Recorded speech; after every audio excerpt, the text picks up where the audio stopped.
শুক্রবার রাজধানীর গোর্খাবস্তি এলাকায় প্রাণী সম্পদ বিকাশ দপ্তরে অনুষ্ঠিত হয় রাজ্যভিত্তিক পর্যালোচনা বৈঠক।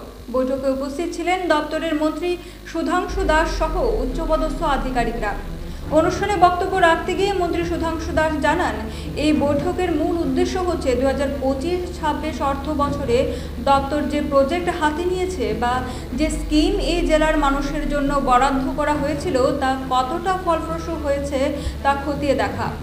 এছাড়াও এই স্কিমগুলো বাস্তবায়িত করতে কোন কোন জায়গায় ঘাটতি রয়েছে সেগুলো নিয়েও এদিনের এই বৈঠকে আলোচনা করা হবে বলে জানান মন্ত্রী সুধাংশু দাস। প্রাণী সম্পদ বিকাশ দপ্তরের স্টেট লেভেল রিভিউ মিটিং হচ্ছে 2025-26 ফিনান্সিয়াল ইয়ারের।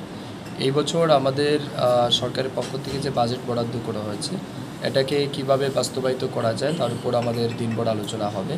এছাড়াও গত বছর আমাদের 24-25 ফিনান্সিয়াল ইয়ারে ডিপার্টমেন্টের যে টার্গেট ছিল সেটা আমরা কতটা অ্যাচিভ করেছি সেটার উপরও আলোচনা হবে। আমি অত্যন্ত আনন্দের সহিত আপনাকে জানাই, গত বছরের আমরা যেটা অ্যানালাইসিস করে দেখেছি যে আমাদের অনেকটাই সফলতা আমাদের রয়েছে। অলমোস্ট 99.95% অ্যাচিভমেন্ট আমাদের রয়েছে ডিপার্টমেন্টের, অলমোস্ট 100%। তো এটা আমাদের জন্য অনেক বড় সফলতা এবং যে সমস্ত পরিকল্পনা আমরা হাতে নিয়েছি সেগুলিকে 100% আমরা মানুষের কাছে নিয়ে যেতে পেরেছি।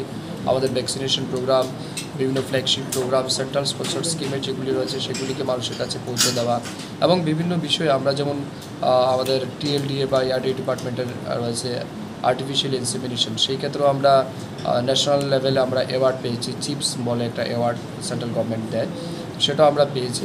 তো ওভারঅল আমাদের ডিপার্টমেন্টের রেজাল্ট অনেক ভালো। তো আমরা চেষ্টা করছি এই বছর যেটা রয়েছে সেটা যাতে আরও ভালোভাবে আমরা করতে পারি এবং সময়ের কাজ যাতে সময়ে কমপ্লিট করতে পারি, এই বিষয়ের উপর আজ আমাদের আলোচনা হবে।